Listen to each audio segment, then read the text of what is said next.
E a gente tem hoje uma convidada super especial, a professora Cristina Dias. Então, seja muito bem-vinda, Cristina. Continua um pouco lento, Obrigada. mas eu acredito, se eu só baixar um pouquinho, eu estou vendo o seu rosto, ele está um pouco lento, a internet, né? Você é uma pessoa muito querida, muitas pessoas aqui comentando, coraçãozinho para você. Você sabe o amor também que eu tenho por você, né? E que ótimo. Vamos lá, Cristina, eu queria... Você está conseguindo Ah, me ouvir? sim, sim, Que estou. ótimo, que bom. Então, muito feliz por estar aqui compartilhando com vocês essa live. A Cristina foi uma pessoa muito importante na minha vida e continua sendo, né? Ela foi minha orientadora de iniciação científica. Foi com ela que eu descobri esse mundo dos avós, né? Academicamente falando. E que eu queria muito que ela falasse um pouquinho sobre um pouco da trajetória dela para a gente discutir sobre esse tema tão importante. Cristina, você pode se Bem, apresentar, por favor? posso. Bem, boa noite a todos. É um prazer estar aqui falando desse tema, que é um tema que me é muito caro, né? Que eu venho estudando há muitos anos. Eu sou professora aposentada da Universidade Federal da Paraíba e atualmente eu estou na Católica, na Universidade Católica de Pernambuco, já faz 20 anos, e sou pesquisadora do CNPq, né, e professora da pós e da graduação de psicologia da Universidade Católica de Pernambuco.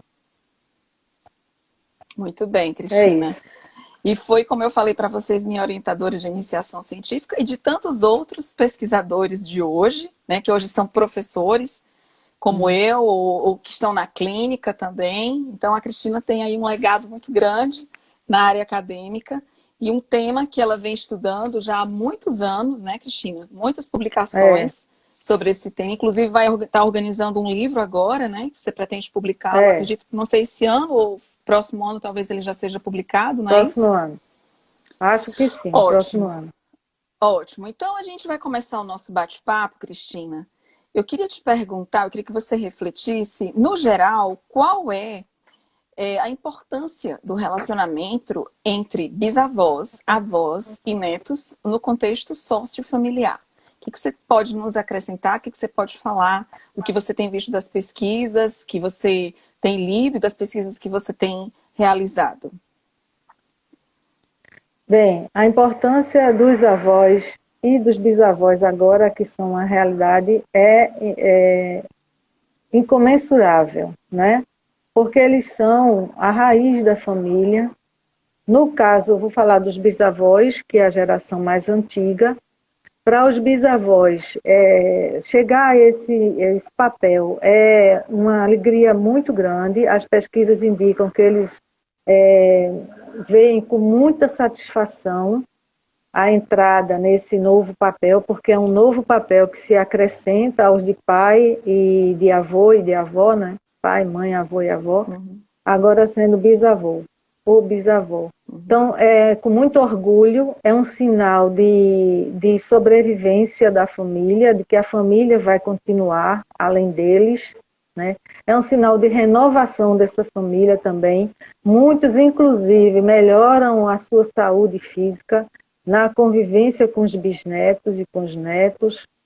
É um sinal de transcendência, de que eles vão transcender, né, pelo legado que eles deixaram, as histórias, os ideais, os valores morais e religiosos que eles deixam, as histórias que eles contaram, e eles são os transmissores da herança familiar, né? Tudo que essa uhum. família vivenciou dos antepassados deles, que vai sendo passado de uma geração a outra. No caso dos avós, o papel é muito importante também, porque dá um sentido a eles de bem-estar, de moral elevados, num momento em que eles estão declinando fisicamente, né? Entrando na meia-idade, na velhice. Geralmente a pessoa se torna avó na faixa dos 50, 50 e poucos anos, 60 em diante, né? É a renovação do interesse pela vida que esses netos trazem. Muitas vezes esses avós estão num momento de solidão, às vezes ficaram viúvos, Às vezes os filhos já saíram de casa, todos, então eles se veem naquela casa vazia, né, cheia de lembranças. E os netos, então, vêm para preencher esse lugar, muitas vezes também. Então, trazem um novo ar, uma nova alegria para a vida dessas pessoas. E também se tornar avô e avó é uma forma de fazer diferente. Eles geralmente são mais dedicados, são mais tranquilos, eles têm mais paciência, que a própria já não tem tanta pressa como na juventude, né? Como quando eram pais que estavam trabalhando, ralando. Então eles podem se dedicar realmente aos netos e usufruir desse momento com os netos. Eles também fornecem estabilidade, porque estão num momento de vida mais estável, geralmente, financeiramente e emocionalmente, né? Então, eles podem transmitir esse sentimento de segurança para os filhos e para os próprios netos, né? E também, eles, ao lidar com as dificuldades dos seus netos, os probleminhas que eles enfrentam na escolaridade, com os coleguinhas, eles também estão ajudando a lidar com o seu próprio processo de envelhecimento, né? Então, o papel é muito importante para a saúde e o bem-estar dos avós. E para os netos, por sua vez, a importância dessas figuras é incrível, porque são outras figuras de identificação, que até então eles só tinham os pais como figura de identificação, os irmãos, se eles tiverem também, mas agora eles têm também outras figuras, né, com as quais eles se identificam. Inclusive há netos que preferem nitidamente determinado avô, determinada avó, e que sofrem influência dessa figura até na sua escolha profissional. A gente tem encontrado isso nas pesquisas. Então, para vocês verem a importância dessas figuras na vida dessas crianças. Eles acalmam as ansiedades infantis, as inseguranças, quando os netos têm medo de alguma coisa, têm receio de fracassar no exame.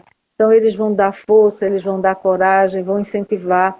Eles têm, como eu disse, esse tempo para escutar e para se dedicar aos netos, que os pais não têm, porque estão trabalhando, né? Hoje geralmente, pai e mãe trabalham fora. Então, são esses avós que vão dar esse suporte emocional a esses netos, né? Para enfrentar as suas próprias dificuldades. E também eles moderam a influência negativa que esses pais possam ter, por exemplo, pais negligentes, pais abusivos, que a gente vai falar mais adiante nisso, pais que não dão a devida assistência aos filhos. Então, esses avós vão ocupar um pouco essa lacuna que os filhos deixam na vida dos netos, né? Então, eles vão moderar essa influência negativa, entre outras vantagens. Eu estou só citando algumas. Mas é interessante, Cristina, tudo isso que você nos traz tem muito a ver com um tema que eu tenho pesquisado, né, recentemente, que é a questão do familismo, que é esse valor cultural dado à família, né? E os avós, de alguma maneira, eles são guardiões, né, do familismo, porque, em geral, eles têm ali toda uma história, eles alimentam esse desejo de passar de geração a geração o seu legado, como você mesma falou.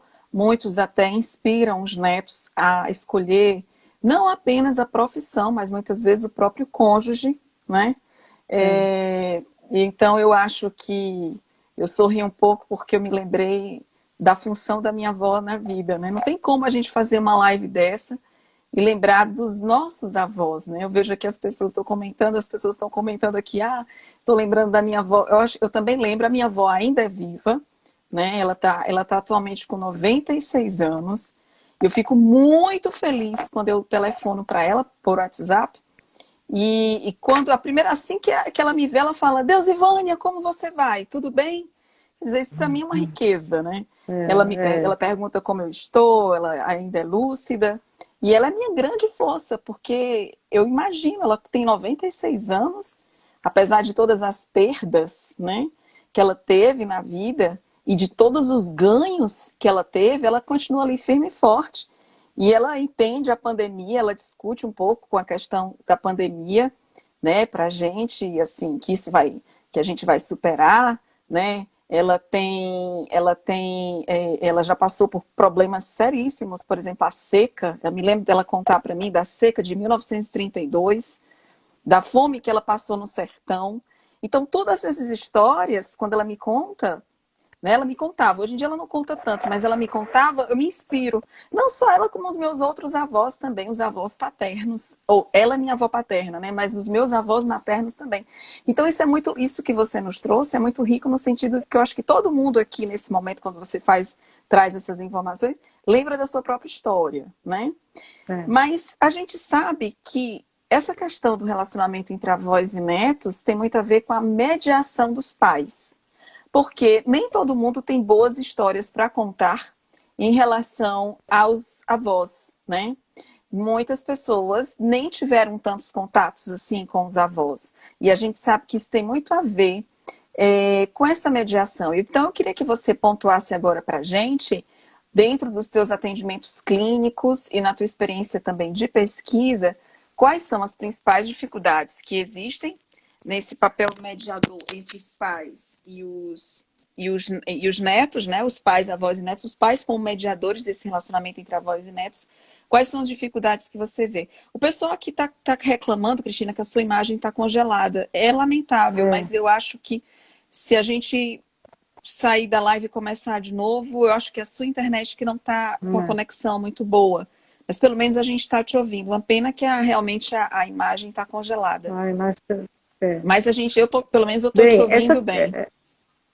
Essa questão da mediação também é importantíssima, porque o relacionamento que esses netos vão ter com os avós vai depender muito da geração intermediária, né, que são os pais. Então, os pais, quando as crianças são novinhas, elas não podem sozinhas tomar a iniciativa de ter um relacionamento com os avós. À medida que eles vão crescendo, os netos já podem ter mais iniciativa, né? De procurar os avós, telefonar, visitar, principalmente quando eles são adolescentes e adultos.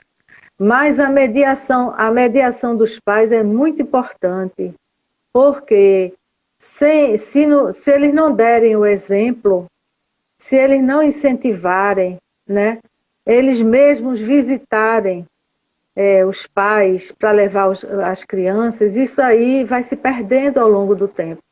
Então, o relacionamento que o neto vai ter já na idade adulta vai depender muito de como ele foi forjado desde a infância, né? Então, o que é que vai fazer diferença aí?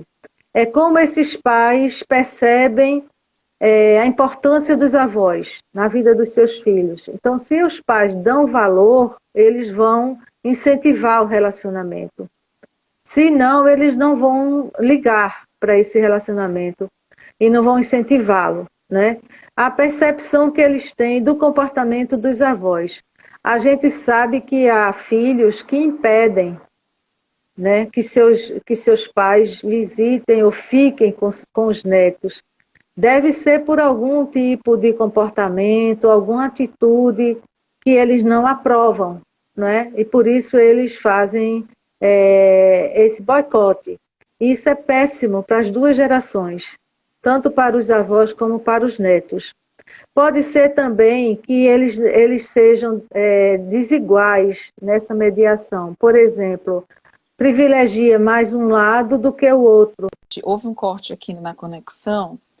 Eu ouvi até aquela parte onde você fala que muitas vezes há um boicote, né?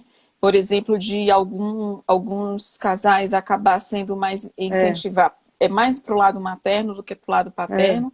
E às vezes também pode ser que realmente a relação das mães com as filhas, de fato, sejam mais fortalecidas do que dos filhos com as mães e os pais, né?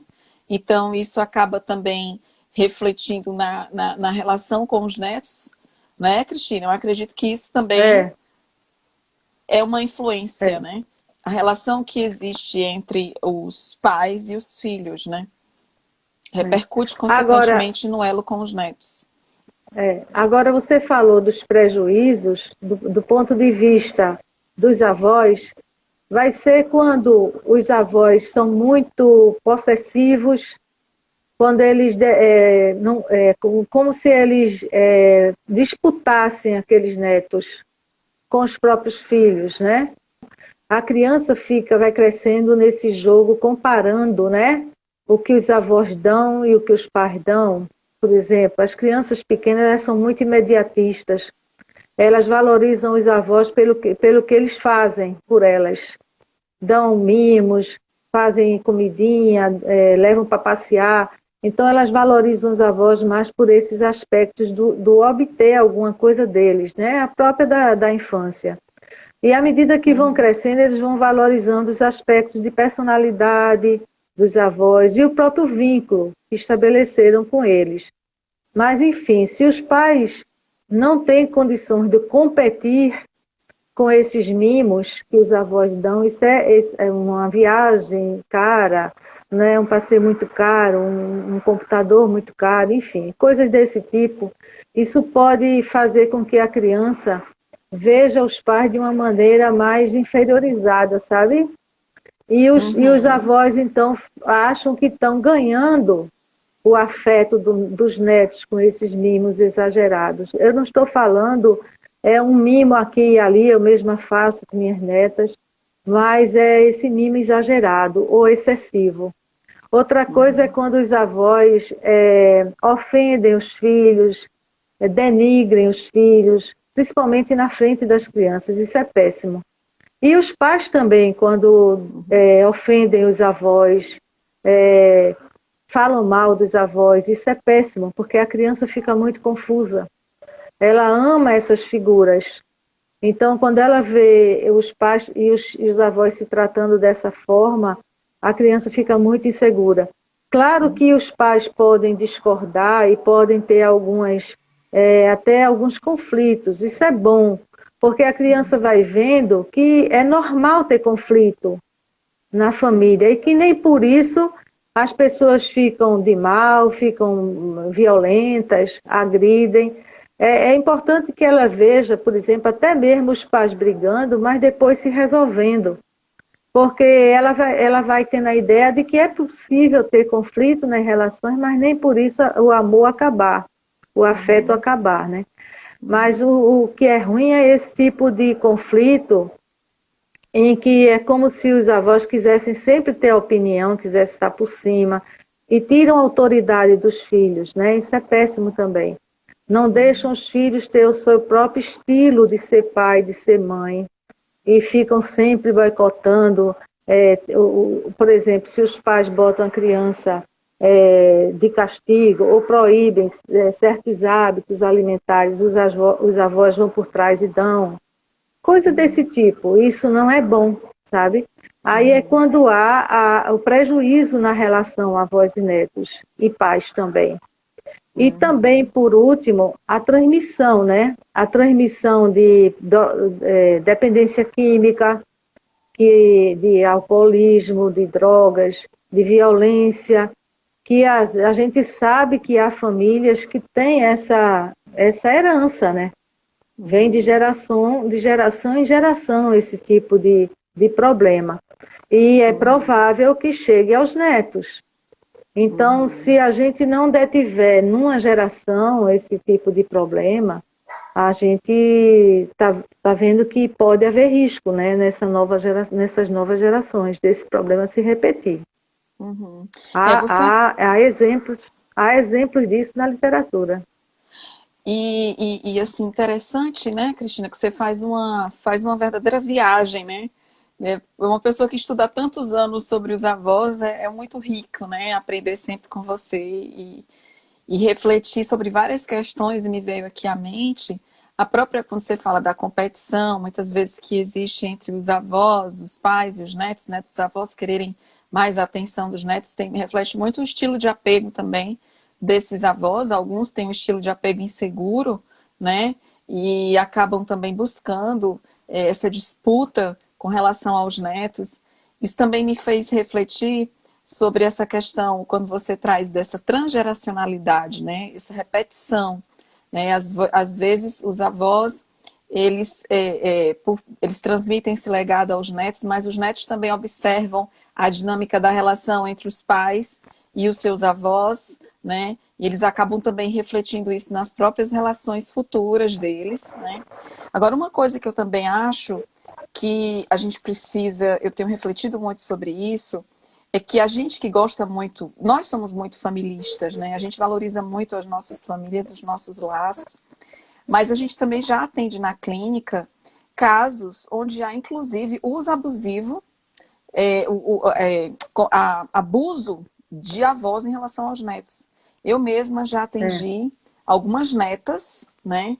Netas já adultas, porque eram já na clínica, que chegavam e falavam, né? Olha, eu fui abusada pelo meu avô, né? Quer dizer, infelizmente, essas figuras a gente idealiza muito, a gente tem uma visão romantizada de alguma maneira, porque a gente teve bons relacionamentos com os nossos avós, a gente vê realmente o papel que eles têm na família, que são riquíssimos, tudo que você nos trouxe de extremo valor, mas infelizmente há também casos onde os avós não são essas pessoas tão boazinhas, né? E que acabam realmente denegrindo aí, trazendo um prejuízo enorme para os próprios netos, como alguns casos que eu atendi, que você certamente já atendeu, né? E isso faz a gente refletir também sobre uma questão que eu gosto muito de destacar, e você também, e que a gente destaca nos nossos cursos de graduação e pós em gerontologia, que é a questão da heterogeneidade, né? Porque não é porque é mais idoso, que é bonzinho, que é sábio e que é pessoa maravilhosa. Às vezes é uma pessoa que tem um transtorno de personalidade, como outra qualquer, que é jovem ou que é mais já de meia idade. Por outro lado, a gente percebe que os avós também, uma coisa, quando a gente começou a estudar os avós, eu me lembro naquela época, né? Eu ainda iniciando os meus estudos, eu tinha a ideia dos avós como as pessoas mais idosas, né? Com aquela na cadeira de balanço, e a gente começa a ver que os idosos também não são mais assim, nós temos variedade de idosos, idosos que já são mais jovens, idosos que são esportistas, idosos aventureiros, né? E avós, consequentemente, também, né, com esse perfil. E uma das coisas que eu também me chamou a atenção na época, quando eu comecei a estudar esse tema, foi a questão dos avós jovens, né? Há pessoas com 30 anos já avós, porque eram adolescentes, haviam tido os filhos na adolescência, e os filhos repetiram aquele padrão na adolescência também, tendo seus netos. Então, uma pessoa com 30 anos já sendo avó. Então, você pode trazer um pouquinho para a gente, um pouco das pesquisas que você já desenvolveu, sobre o papel dos avós na maternidade na adolescência? As mães adolescentes, o quanto o papel dos avós são importantes, como é que eles atuam nesse contexto? Nesse contexto de gravidez na adolescência, a presença dos avós é fundamental, né? É fundamental. A gente teve a oportunidade de fazer uma pesquisa aqui em Recife com 84 avós, 42 maternas e 42 paternas, cujos filhos tinham engravidado na adolescência. Eles tinham, em média, 17 anos, né? Variou de 13 a 19 anos a idade desses filhos.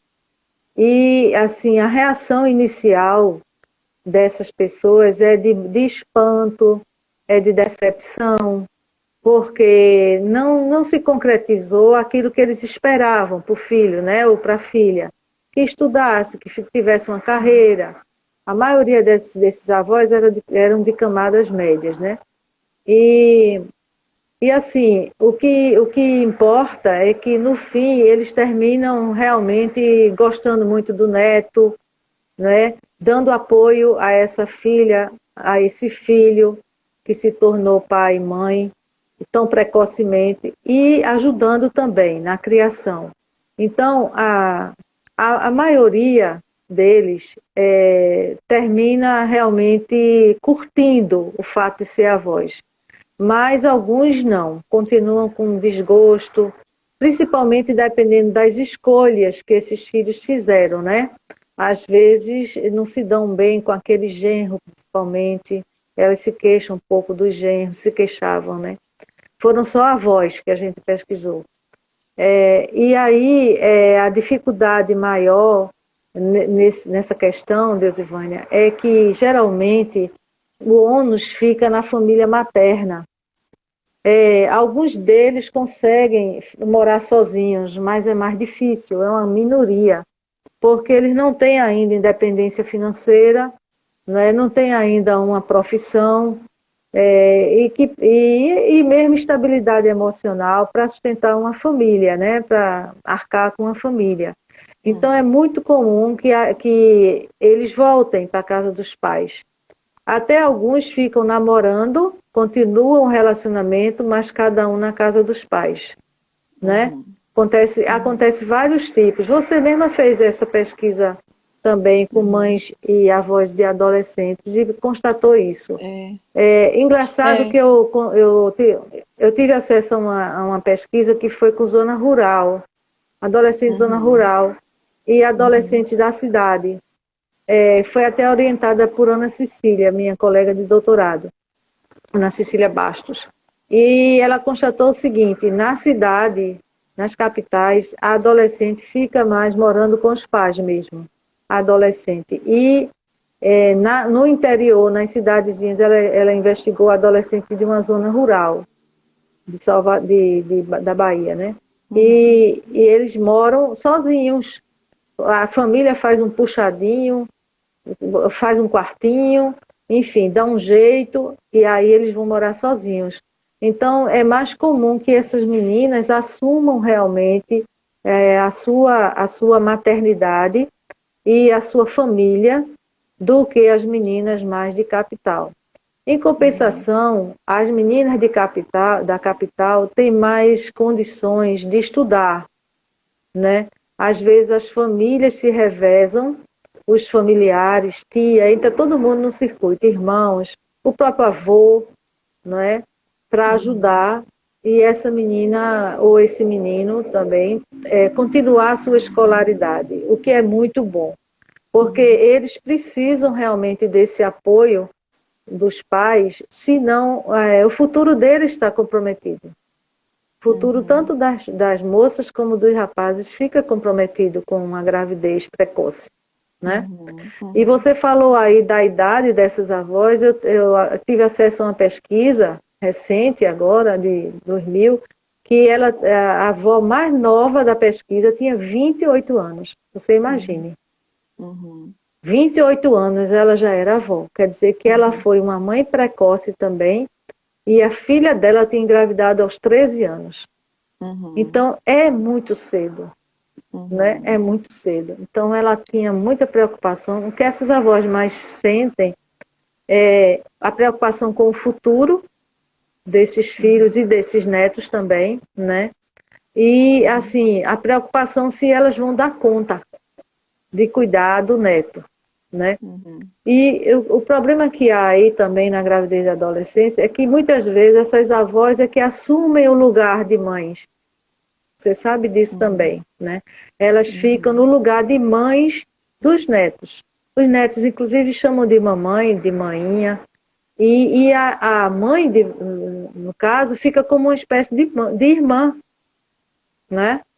E aí, no futuro, como que essa criança vai obedecer, vai respeitar essa mãe, se desde pequeno ele foi acostumado, ou ela, a criança, foi acostumada a conviver com essa mãe como uma irmã. Esse que é o problema, né? Conflito de papel, né? Primeiro que moram na mesma casa, geralmente, né? E segundo que essa avó vai assumindo. E é interessante, Cristina, assim, você trouxe para a gente pesquisas, né, da zona rural, da zona urbana e também da classe média. A que a gente fez, né, também foi com classe de baixa renda, e o que me chamou a atenção é que, além de todos esses problemas que você nos trouxe, especialmente essa questão da educação, que eu acho que era o que mais pesava, é que, assim, inicialmente a família ela fica muito angustiada, né? Porque idealiza um projeto para o filho ou para a filha, e aí esse projeto não é realizado, e a decepção é grande, às vezes não tem tanta, digamos assim, a gravidez nem é tão bem vivida, mas aí quando o bebê chega, passa a ser a alegria da casa e parece que tudo É, muda, né? E aí os é, avós começam a se encher aí de alegria com a presença do bebê, e aí é. as relações acabam sendo mais favoráveis para aquela criança. Mas também há casos, eu me lembro de um dos casos que eu tive que, infelizmente, na condição de psicóloga, né, como profissional de saúde, denunciar. Porque eu me recordo, ela tinha 30 anos, a avó, né, a mãe tinha 13 Hum, anos, teve o filhinho aos 12, quer dizer que o filhinho dela, o bebezinho, tinha 1 ano de idade, e durante o atendimento eu olhei para a carinha do bebê, eu fiquei compadecida. Ele tinha muitas feridas na cabeça, muitas manchas roxas no corpo. E aí eu fui conversando, conversei com a mãe primeiro, depois eu fui conversar com a avó, e a avó falou, não, realmente eu saio de casa, eu preciso trabalhar, tenho que sair de casa. é, E aí eu tenho que deixar minha filha sozinha, e aí ela também quer rua, porque ela é uma criança, ela quer rua, ela quer brincar na rua, e deixa o bebê só dentro de casa. Então o bebê cai, o é, bebê não fica com fome, quer dizer, a gente teve que, infelizmente, numa situação como essa, fazer uma denúncia, né? Mas aí para você ver como é. os avós, assim, de fato, são importantes. E aí eu queria te perguntar também, a gente sabe o quanto pesquisas, inúmeras pesquisas que você já fez, inclusive sobre um tema que a gente também trabalhou na live passada com a professora Júlia Boucher, né? Nossa querida Júlia, É. sobre a questão do recasamento, né, e do divórcio. Como é que você tem Hum. acompanhado essas pesquisas no papel diante do divórcio e do recasamento? Fala um pouquinho para a gente, como é que anda a conjuntura, o cenário atual. Olha, a questão dos avós diante do divórcio e do recasamento é muito complexa. Como você disse, trabalhar com avós é trabalhar com uma heterogeneidade de situações, né? Porque, como a gente falou agora, tem avós com 28 anos, tem avós com 100 anos, nós temos avós centenários, avós e avós, né? Uhum. E o avô mais jovem da minha pesquisa, que a gente fez com homens também, foi com 33 anos, ele foi pai com 17. Então, a filha já tinha um filhinho. Então, são pessoas que são muito jovens para serem avós. A gente tem avós trabalhando ainda, tem avós aposentados, a gente tem avós criando os próprios netos, né, que a gente vai falar um pouquinho depois. Enfim, são situações que a gente tem que ver sob diversos ângulos. Por exemplo, na questão do divórcio, vai depender muito de quem ficou com a guarda da criança. Geralmente, hoje está se dando a guarda compartilhada, né? Mas às vezes fica mais com a mãe, essa guarda. E a família paterna fica mais por fora. Dependendo muito de como foi feita essa separação, essa família paterna pode ficar excluída do relacionamento com os netos. E os netos, por sua vez, além de perderem, né, no caso, com a separação dos pais, eles estão perdendo esses familiares também. Né? O lado paterno tende a ficar mais prejudicado pelas pesquisas. Por quê? Porque a guarda geralmente fica com a mãe, por sua vez, precisa trabalhar, precisa fazer as coisas, leva os filhos para a casa da própria mãe. Então, a família materna geralmente é a preferida nas Uhum. pesquisas.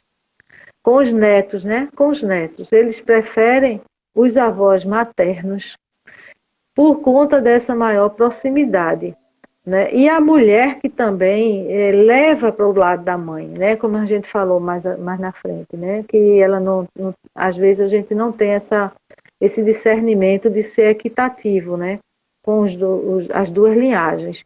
Então a linhagem materna geralmente é favorecida.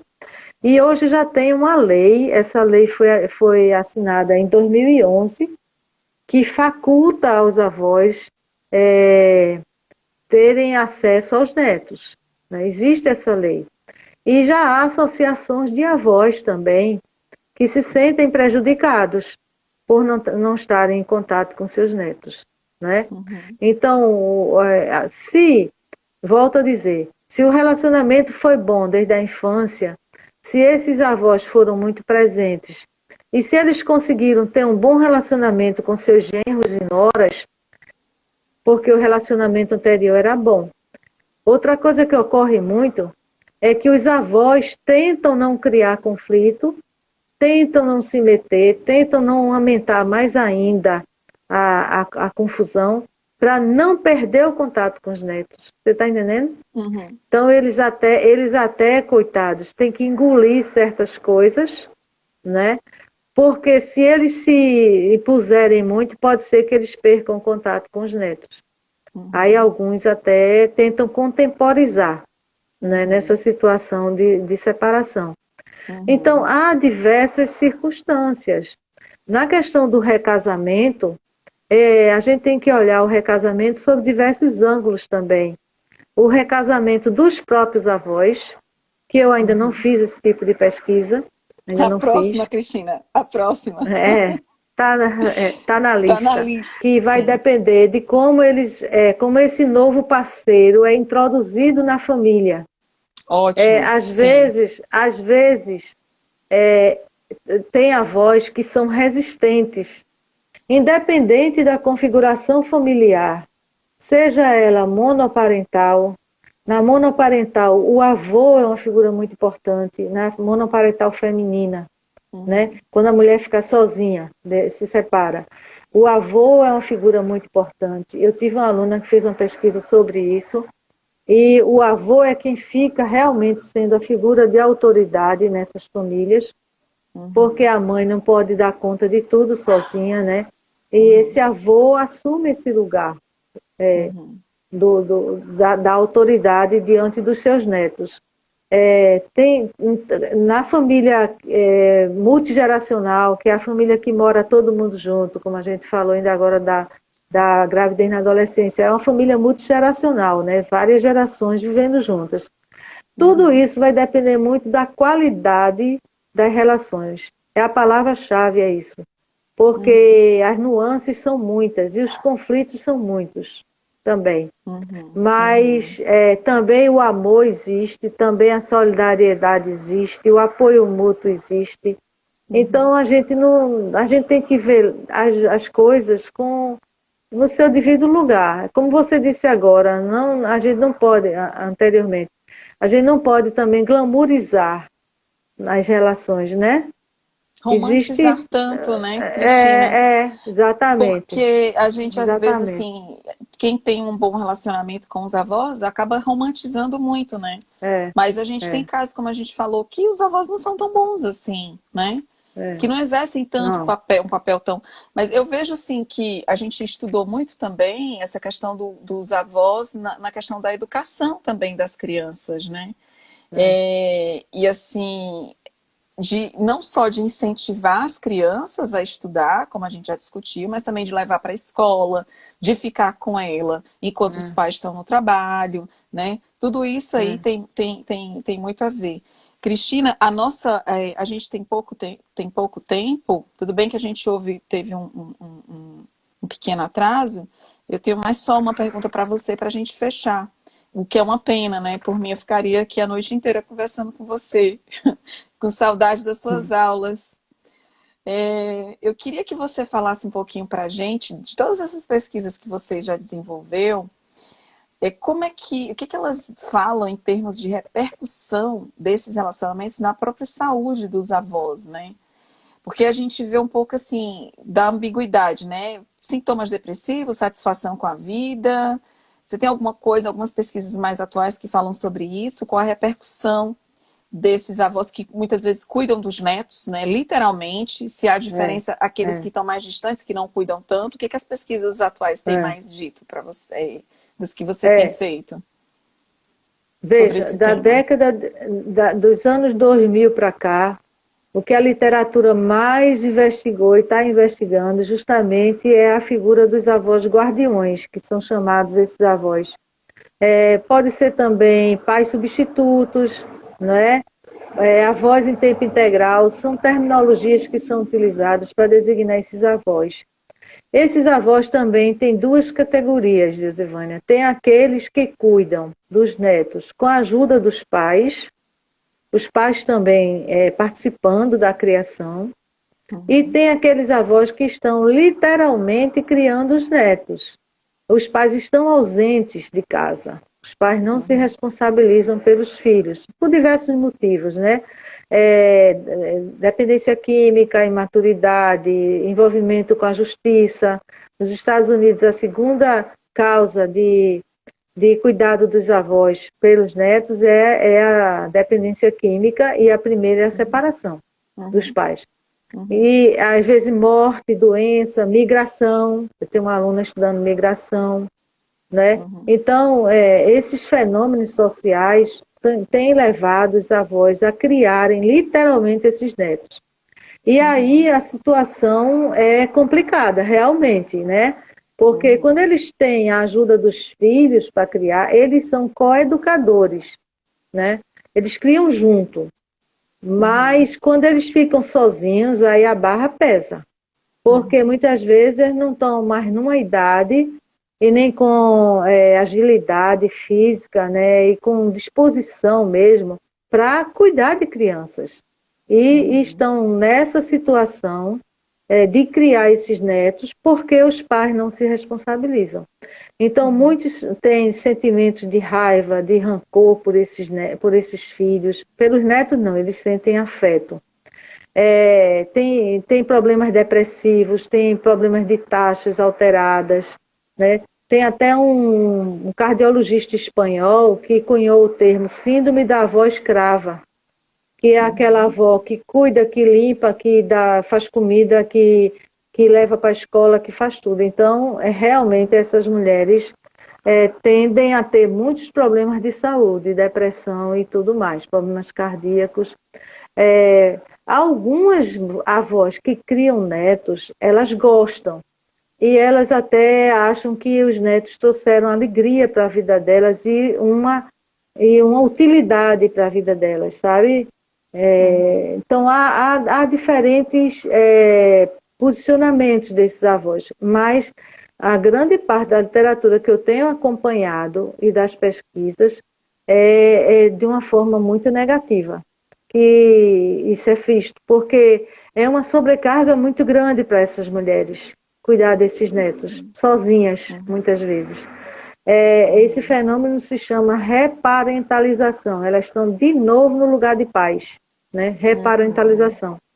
E requer realmente que essas mulheres sejam ajudadas. Então, elas precisam sim ser vistas, porque o que acontece é que esse trabalho das avós e dos avós também, os avós também estão muito participativos hoje no cuidado com os netos, ele é invisível. Ele é invisível. A sociedade acha que eles estão fazendo aquilo porque é obrigação. A expectativa social é de que, se os pais falham, os avós é que têm que assumir. Por que os avós têm que assumir? Né? Então, fica uma sobrecarga muito grande em cima deles e para eles isso realmente afeta a saúde. Eles não convivem com seus pares, não passeiam. Às vezes eles esperavam nessa fase da vida. Eu tenho uma fala de uma avó que ela diz isso. A gente espera tanto, né, criar a família para depois curtir, fazer as coisas que a gente quer e aí vem os netos para a gente criar. Ela dizia isso com muito rancor, não é? Uma outra disse assim, eu dou banho, dou a mamadeira e jogo para lá.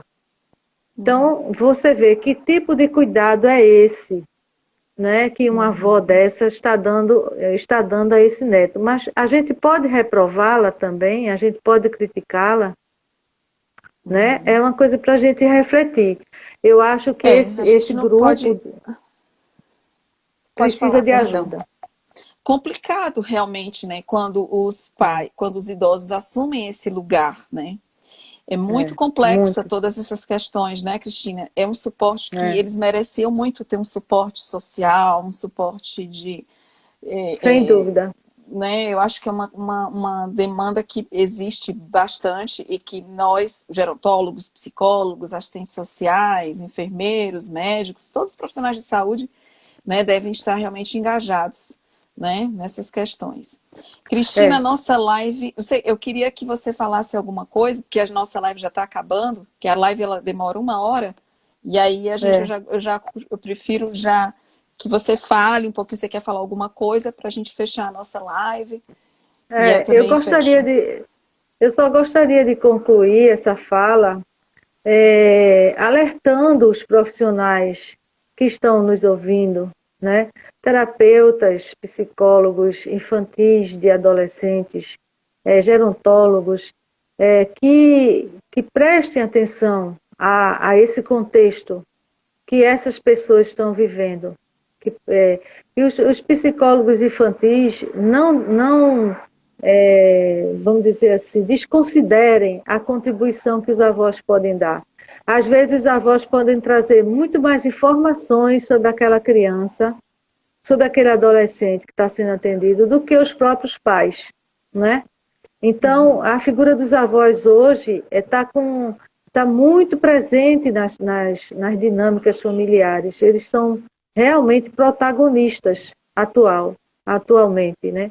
E eles não podem ser desconsiderados nos atendimentos clínicos e nas pesquisas. É um manancial, Deusivânia, que tem de pesquisa para ser desenvolvida. Eu já tenho tanta ideia de pesquisa que você não Vamos imagina. fazer.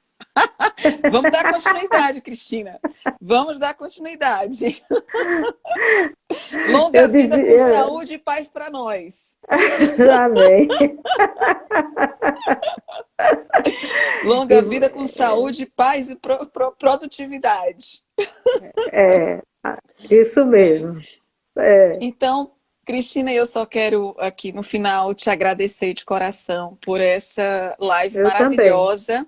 Eu fiquei com muita saudade das suas aulas, né? Semana passada foi a professora Júlia, hoje você, né?